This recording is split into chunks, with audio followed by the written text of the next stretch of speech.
अस्सलामुअलैकुम। Kubernetes cluster creation के second part में आपको खुशामदीद। फर्स्ट पार्ट में जो चीज़ें हमने कवर की थी उसको थोड़ा रिविजिट कर लेते हैं और फिर आगे क्लस्टर क्रिएशन की तरफ मूव होते हैं।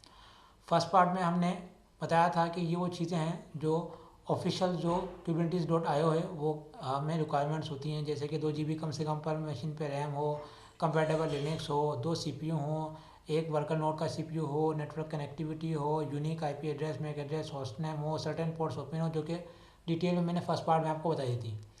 उसके बाद क्या किया था हमने, उसके बाद हमने कुछ सेटिंग्स देखी थी जो क्यूबरनेटिस के हर क्लस्टर के हर नोड, आपके जितने भी नोड्स हैं, भले वो मास्टर नोड हो या वर्कर नोड हो, हर नेट के ऊपर ये कॉन्फ़िगरेशंस, ये प्री रिक्वेस्ट या कॉन्फ़िगरेशंस होनी चाहिए। क्या है? पहली कि आपकी हर नोड की स्वैप बंद होनी चाहिए, आपकी हर नोड की नेटवर्क कॉन्फ़िगरेशंस हैं कुछ वो यहाँ मौजूद हैं, वो होनी चाहिए, डिटेल मैंने फर्स्ट पार्ट में बताई दी थी। उसके बाद क्या है, हर नोड के ऊपर एक कंटेनर रन टाइम होना चाहिए, तो हमने कंटेनर डी का रन टाइम इंस्टॉल किया था। मैंने एक ही नोड पे किया था, लेकिन आपको ये हर नोड के ऊपर करना है। हर नोड बोले मास्टर हुआ करो, हर नोड के ऊपर आपको कंटेनर डी का रन टाइम भी करना है, नेटवर्किंग की सेटिंग भी करनी है, स्वैप को भी ऑफ करना है, और हर नोड के ऊपर ये 3 कंपोनेंट भी इंस्टॉल करने हैं, क्यूब डीएम, क्यूब लेट और क्यूब सीटीएल, जिसकी मैंने पूरी डिटेल यहाँ शो कर दी थी और कोशिश की थी कि स्टेप बाय स्टेप आपको समझा सकूँ। अब आते हैं हम मेन चीज़ पे, अब आते हैं हमारे कुबरनेटिस क्लस्टर के क्रिएशन पे। अब जो इससे पहले जितने भी स्टेप किए हमने वो हर नोड पे आपको फॉलो करने हैं, लेकिन अब जो मैं स्टेप करूँगा वो या तो स्पेसिफिक वर्कर नोड के लिए होंगे या मास्टर नोड के लिए। तो ये जो हमारा फर्स्ट है ये है कि भाई हमें अपने कंट्रोलर नोड पे क्लस्टर को इनिशियलाइज करना है। तो यानी ये हमें किसके ऊपर करना होगा? अपने कंट्रोलर नोड पे। तो उसके लिए हमें मेक श्योर करना है कि कंटेनर रन टाइम चल रहा हो। मेन कमांड तो ये होती है, उसके लिए हमारे कंटेनर के क्लस्टर के कंटेनर बोल रहा हूँ, क्लस्टर के इनिशिएट करने की कमांड ये है, लेकिन उससे पहले इंश्योर करना होता है कि हमारा कंटेनर डी चल रहा हो। तो उसका तरीका क्या है, मैं एक मिनट SSH ले लेता हूँ मास्टर को। ये मेरे 2 SSH हैं, एक ये पहला है रूट एम सर्वर, ये मेरे मास्टर का वो मशीन है, और ये दूसरे में मैं आऊँ तो ये है रूट वर्कर 2, ये मेरी वर्कर की मशीन है। ठीक है, दोनों को मैंने रूट पे लिया हुआ है। मैंने आपको फर्स्ट पार्ट में बताया था कि सारी कॉन्फ़िगरेशन रूट पे होंगी। अब मैं मास्टर के ऊपर आ गया, ये देखें यहाँ से मैं मास्टर पे आ गया। अब मैं अभी देखता हूँ system CTL status container D active है, रनिंग है। अगर आपका ये एक्टिव ना हो, रनिंग में ना हो, तो आपको कमांड चलानी होगी system CTL restart container D. उसके बाद आप दोबारा ये देखेंगे स्टेटस, तो वो एक्टिव दिखा देगा। ठीक है, अब हम आ जाते हैं अपने क्लस्टर इनिशियलाइजेशन पे। अब मैं इस पूरी कमांड को करता हूँ पहले कॉपी, मैंने कॉपी कर लिया। अब मैं इसको स्टेप बाय स्टेप समझाने की कोशिश करता हूँ आपको। पहला क्या है, क्यूब डीएम इनिट, मतलब क्यूब डीएम को हम कह रहे हैं कि आप इनिशियलाइज करो क्लस्टर। दूसरा क्या है, API सर्वर एडवर्टाइज एड्रेस, मतलब हमारे जो कंट्रोलर नोड है उसकी किस IP के ऊपर ये क्लस्टर क्रिएट होगा। अब इसका मसला ये है कि बहुत से सिस्टम ऐसे होते हैं जिनमें मल्टी ईथरनेट पोर्ट्स होती हैं। एक PC के अंदर मल्टीपल ईथरनेट भी होती हैं, किसी के अंदर सिंगल भी होती हैं। अगर आपकी सिंगल ईथरनेट पोर्ट है तो आपको इस टैग की और इस वैल्यू की ज़रूरत नहीं है, लेकिन अगर आपका है तो आपको ऐड करनी पड़ेगी। मल्टीपल है तो आपको बताना पड़ेगा कि किस नोड किस हम IP के ऊपर इसको क्लस्टर को क्रिएट कर रहे हैं। ठीक है, तो मैंने यहाँ पे अपनी डाल दी अपनी IP। उसके बाद आते हैं पोर्ट नेटवर्क CIDR, मतलब हमारा जो पोर्ट नेटवर्क क्रिएट होगा, यानी पोर्ट जो हमारे क्रिएट होंगे वो इस नेटवर्क पे क्रिएट होंगे 10.244.0.0/16 पे। आप चाहें तो उसको चेंज भी कर सकते हैं, लेकिन ये वाली जो वैल्यू होती है ये डिफ़ॉल्ट होती है। ठीक है, ये डिफ़ॉल्ट होती है, और आपको अगर आप ये चेंज करें तो कोशिश करें वो और ये वाला जो है आपका सिस्टम का, ये और ये, इन दोनों का CIDR सेम नहीं होना चाहिए, हमेशा अलग हो। ठीक है, अब मैं इसको कर देता हूँ इनिशियलाइज।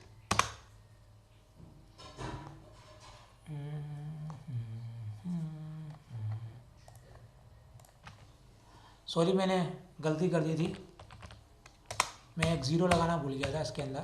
192.168.0/160। अब मैं इसको एंटर कर दिया।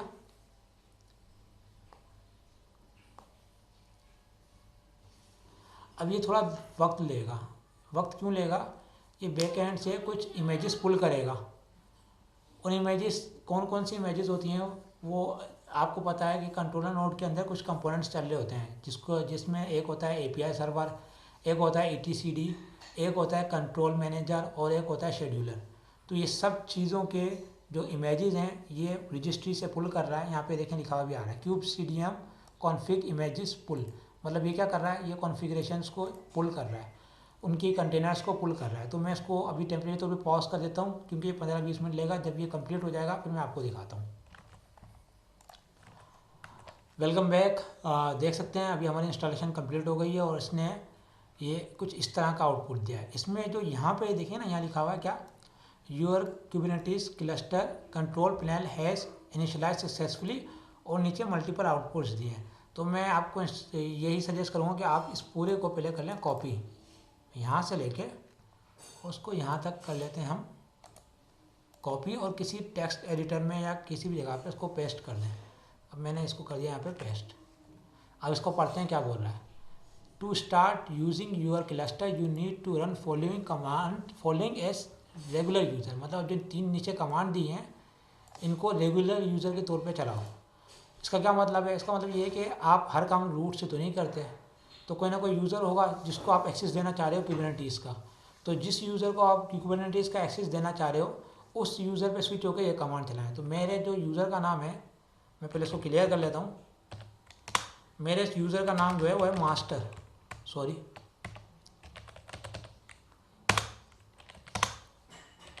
ठीक है, मैं अपने यूज़र पे आ गया। अब मैं एक एक करके 3 कमांड चलाता हूँ। पहले मैंने पहली कमांड को कॉपी किया और पेस्ट कर दिया, फिर मैंने दूसरी कमांड को कॉपी किया। अच्छा, मेक श्योर आपका जो यूज़र हो उसको सूडो प्रिविलेजेस हो।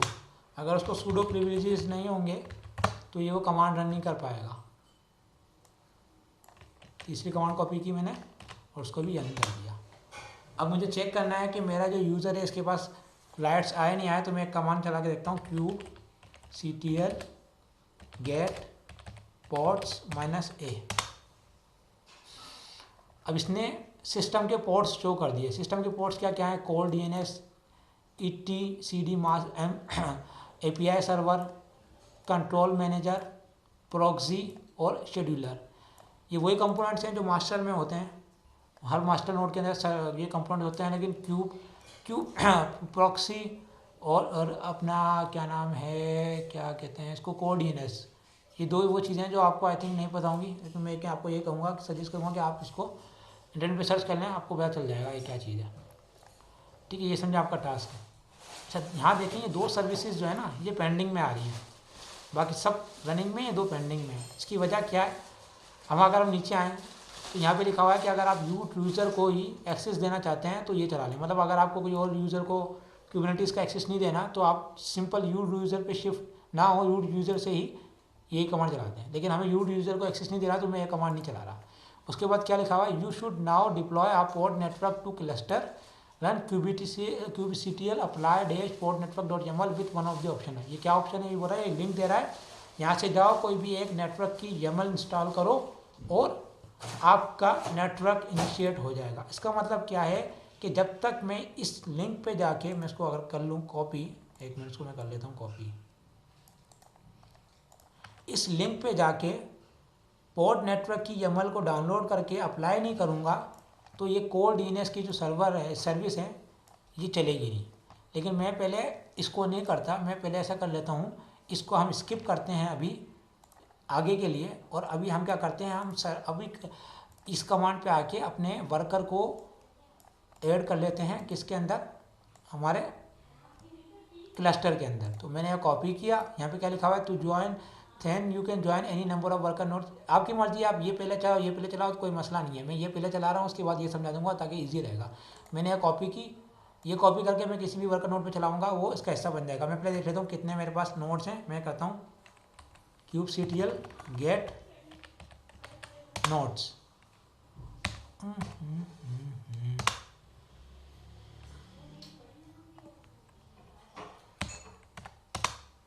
ओह सॉरी, अभी देखिए यहाँ पे एक ही नोड आ रही है एम सर्वर, जो कि नोट रेडी क्यों है, क्योंकि ये मेरी पेंडिंग में है। अभी मैं इसको रहने देता हूँ।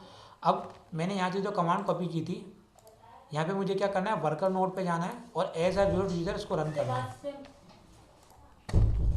ठीक है, मुझे ये कॉपी करनी है और वर्कर नोड पे as a root user run करनी है। मैं वर्कर नोड पे आया, ये मेरी वर्कर नोड है, मैं यहाँ पे रूट पे पहले से ही हूँ, मैंने आके इसको पेस्ट किया, इंटर किया,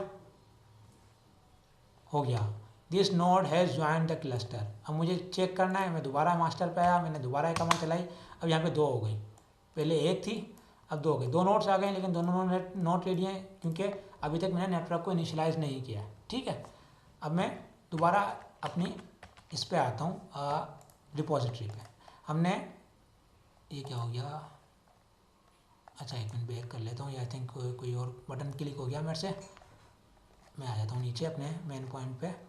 हमने कंटेनर को भी चेक कर लिया, सर्वर को इनिशियलाइज़ कर लिया, और ये आउटपुट भी देख लिया, और हमने नोड्स भी देख ली, और हमने क्या करा, हमने कंट्रोलर में वर्कर को भी ज्वाइन करा लिया क्लस्टर में। अब हम आ जाते हैं इस चीज़ पे जो मैंने कहा था, ये वाली, कि हमें पोर्ट नेटवर्क की YAML को डाउनलोड करना है। उसके लिए ये कहलाता है नेटवर्क एड ऑन भी कहलाता है, और कहीं कहीं भी आपको यहाँ पे ये लिखा हुआ आएगा CNI, कंटेनर नेटवर्क इंटरफेस के नाम से भी। मल्टीपल इसकी टाइप्स होती हैं, मैं दिखा देता हूँ। ये वो लिंक है ये वही वाली लिंक है जो यहाँ पे थी, cluster administration add-ons, cluster administration add-ons. यहाँ पे ये देखिए मल्टीपल एडॉन्स आ रहे हैं नेटवर्क के, इनमें से जो आपकी रिक्वायरमेंट है आपको यूज़ करना है। हर रिक्वायरमेंट के लिहाज से अलग होता है। क्लाउड के लिए नेटवर्किंग का कंपोनेंट अलग है, एड ऑन अलग है, बेयर मेटल के लिए अलग है, और VM कोई आप चला रहे हैं वर्चुअल मशीन के तौर पे वो अलग है। तो वर्चुअल मशीन पे हमें बेहतर ये है कि हम फ्लैनल चलाएं, ये वाला। तो मैं इस पर क्लिक करता हूँ। अब मैं जाऊँगा तो इसने इसकी रिपोजिटरी खोल ली है, और इस रिपोजिटरी में क्या लिखा हुआ है, डिप्लॉइंग फैनल विथ kubectl, यानी आप ये कमांड चलाएंगे, आपका ये YAML डाउनलोड हो जाएगी और ये ऑटोमेटिकली अप्लाई हो जाएगी। लेकिन मैं यहाँ से इसको डाउनलोड करके अप्लाई नहीं कर रहा, मैं पहले इसको डाउनलोड करूँगा, एडिट करूँगा, फिर अप्लाई करूँगा। वो क्यों, मैं आपको बताता हूँ। तो मैं यहाँ पर आया, ठीक है, मैंने इस कमांड से इसको डाउनलोड किया। मैं गया अपने मैं आया मास्टर नोड पे, ठीक है, मैंने इसको करा क्लियर, मैंने ये कमांड चलाई, इसने फाइल को ये डाउनलोड कर रहा है।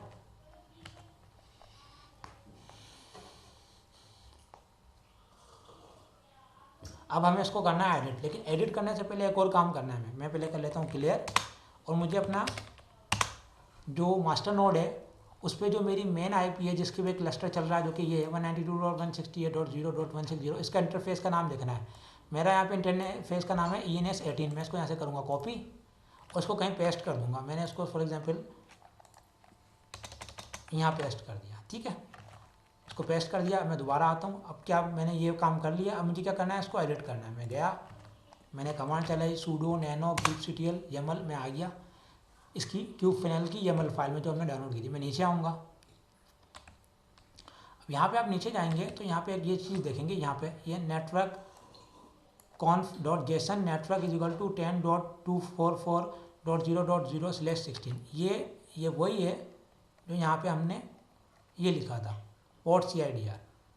अगर आप पोर्ट CIDR को यहाँ पे चेंज करेंगे तो आपको यहाँ पे भी चेंज करना होगा। मैंने सेम रखा तो मैं इसको चेंज नहीं करूँगा क्योंकि ये डिफ़ॉल्ट वैल्यू थी, ठीक है। मैं नीचे आऊँगा और मैं नीचे जाऊँगा, मैं नीचे आऊँगा यहाँ पे, मैं आऊँगा इधर कंटेनर्स में आऊँगा, आर्ग्यूमेंट्स में आके एक आर्ग्यूमेंट ऐड करूँगा मैं, iFace = और जो मेरे इंटरफेस का नाम था ये, कॉपी और पेस्ट। आई थिंक स्पेसिंग का इशू हो रहा है, मैं इसको सही कर देता हूँ, ठीक है। यहाँ पे लिखा हुआ भी है, आप नीचे आएंगे ना, मैंने लिखा हुआ भी है इफ़। अच्छा, इसका फ़ायदा क्या मैं बता देता हूँ। इसका ऐड करने का फ़ायदा ये है कि बहुत जगह पे जब हम VM यूज़ करते हैं और फिज़िकल सर्वर यूज़ नहीं करते तो वो रैंडमली अपने पास से इंटरफेस का नाम जनरेट कर लेता है। जो नॉर्मल इंटरफेस का नाम होते हैं ना, नॉर्मल वो होते हैं ETH से, ETH 0 या ETH 1, लेकिन यहाँ पे देखें ENS18 है, ये नॉन कॉमन है। तो ये हम अपने मास्टर को बता रहे हैं, कंट्रोलर को, कि भाई आपका जो मास्टर कंट्रोलर में जो नेटवर्क इंटरफेस है iFace ठीक है, उसका नाम ये है, ताकि इसको कम्युनिकेशन में कोई इशू ना हो सकता है आपको ये ऐड करने की ज़रूरत ना पड़े, आपकी VM डायरेक्ट चल जाए, लेकिन मेरे पास इशू आ रहा था, कभी कभी नहीं। मैंने मल्टीपल ट्राई किया है। VMware के ऊपर मुझे इशू आ रहा था, वर्चुअल बॉक्स के ऊपर, और प्रॉक्समॉक्स पे जो मैं ये जिससे अभी मैं VM बनाया उस पर इशू नहीं आ रहा था। लेकिन मैं फिर भी आपको ऐड करके दिखा रहा हूँ कि आप किसी भी VM पे बना रहे हैं तो बेहतर ये है कि आप ये ऐड कर दें। और ये मैंने यहाँ लिखा हुआ भी है, मैं इस पर आएँ कि if you are using VM as master node, you need to edit क्यूबफिनल file adding CLI option dash space dash dash iface is equal to your interface name under क्यूबसिटल कंटेनर स्पेक्स आर्ग्यूमेंट। ठीक है, container argument, उसके अंदर मैंने क्या लिख दिया, ये चीज़ I space iface dash space dash dash iface और इंटरफेस का नाम। ठीक है, अब मैं इसको एग्जिट करूँगा, सेव करूँगा, और अब मुझे क्या करना है, इसको अप्लाई करने की कमांड ये रही। मैंने इसको कॉपी की और मैंने इसको कर दिया ऐसे अप्लाई। ये अप्लाई हो गया है। मुझे चेक करना है अप्लाई हो गया है नहीं हुआ, तो मैं एक और कमांड चलाऊँगा, ये वाली। मैं ऐसा कर लेता हूँ, ये कमांड चला दी मैंने। अब ये देखें, यहाँ पे ये वही चीज़ें हैं जो पहले चल रही थी, लेकिन दो चीज़ें एक्स्ट्रा ऐड हो गई। पहले जो नेम स्पेस था वो क्यूब सिस्टम का था, अब नया नेम स्पेस ऐड हो गया क्यूबफिनल का, जो कि हमने अभी YAML फाइल अप्लाई की है। उसने एक नया नेम स्पेस क्रिएट किया है और उसमें उसने 2 नए पोर्ट्स क्रिएट कर दिए हैं। ठीक है, जो कि इनिशियलाइज स्टेज पे हैं। ठीक है, और बाकी अभी ये हमारा ये दोनों कोड ये सभी भी पेंडिंग में ही हैं, जो पहले पेंडिंग में थे। जब तक ये इनिशियलाइज नहीं होंगे, इनमें से एक भी इनिशियलाइज, दोनों एक एक इनिशियलाइज होगा तो ये रनिंग स्टेट में आ जाएगा। और हमारी जो नोड्स हैं वो रेडी स्टेट पे आ जाएंगी। इसको थोड़ा वक्त लगेगा, मैं थोड़ा टाइम पॉज कर लेता हूँ। जैसे ये क्लियर हो जाएगा मैं उसका भी क्लियर करता हूँ। ठीक है, और मैं इस स्टेट पे इसको देखें इनिशियलाइज 1 1 हो गया है। इसको थोड़ा वक्त लगेगा, मैं थोड़ा टेम्परेरी तौर पे इसको यहाँ रोक रहा हूँ। जब ये क्लियर हो जाएगा तो मैं आपको रन करके दिखाऊँगा। अब यहाँ मैं दोबारा देखें, मैंने चेक करा है, अब हमारे सारे ये पोर्ट्स रनिंग स्टेट में आ गए, क्यूबफिनल भी रनिंग स्टेट में आ गए हैं और कोर DNS भी रनिंग स्टेट में आ गए। अब मैं अगर अपने नोट्स पे जाऊं तो दोनों नोट्स रेडी स्टेट में आ गए हैं। इसका मतलब ये है कि हमारा क्लस्टर सही तरीके से क्रिएट भी हो गया है और वर्कर ने ज्वाइन भी कर लिया है और नेटवर्किंग भी पोर्ट्स की कम्युनिकेशन ऑन हो गई है। ठीक है, अब मुझे टेस्टिंग करनी है कि काम भी कर रहा है या नहीं।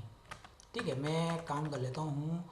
मैं टेस्टिंग के लिए ये छोटी सी हेलो वर्ल्ड की इमेज चलाता हूँ। ठीक है, मैंने की और ये चला ली। ठीक है, यहाँ पे क्या कर रहा है, पोर्ट क्रिएट हो गया। ठीक है, अब मैं इसको पोर्ट की डिटेल अगर देखूँ तो ये दिखा रहा है भाई मैं क्रिएटिंग स्टेट में है। दोबारा कर लेते हैं, कंप्लीट हो गया। ठीक है, क्रिएट हो गया, कंप्लीट भी हो गया और रेडी 0 ये है क्योंकि हेलो वर्ड का काम ही जो होता है हेलो प्रिंट करना और बंद हो जाना। तो वो क्रिएट हुआ, उसने अपना आउटपुट प्रिंट किया होगा, कंप्लीट हो गया होगा। और बना कहाँ है, वर्कर नोड 2 पे, क्योंकि मेरे पास 2 ही हैं, एक तो ये मास्टर M सर्वर है और एक वर्कर नोड 2 के नाम से है। अगर मुझे चेक करना है कि इसका आउटपुट सही आया था नहीं आया था, मैं इसके लॉग्स चेक कर लेता हूँ इस पोर्ट के। ठीक है, आ गया हेलो फ्रॉम डोकर। इसका मतलब क्या है, इसका मतलब हमारा जो पोर्ट था वो सक्सेसफुली क्रिएट हुआ, उसने अपना आउटपुट शो किया और उसके बाद वो डेड हो गया। ठीक है, तो यहाँ पे आपका सक्सेसफुली हमारा क्यूबिनिटीज़ का क्लस्टर क्रिएट भी हो गया, वर्कर ने उसको ज्वाइन भी कर लिया, हमने सारे प्रीरिक्विजिट जो हैं वो भी डिस्कस कर लिए। ठीक है, इसके अंदर कुछ इजाफी चीज़ें मैंने दी हैं एक्स्ट्रा के अंदर, वो चाहें तो आप खुद से परफॉर्म कर सकते हैं। आप खुद से पढ़ें, इसको समझें क्या लिखा हुआ है और अपने पास ट्राई करके देखें, और अगर कोई इशू हो तो आप मुझसे कांटेक्ट कर लें। ठीक है, अल्लाह हाफिज़।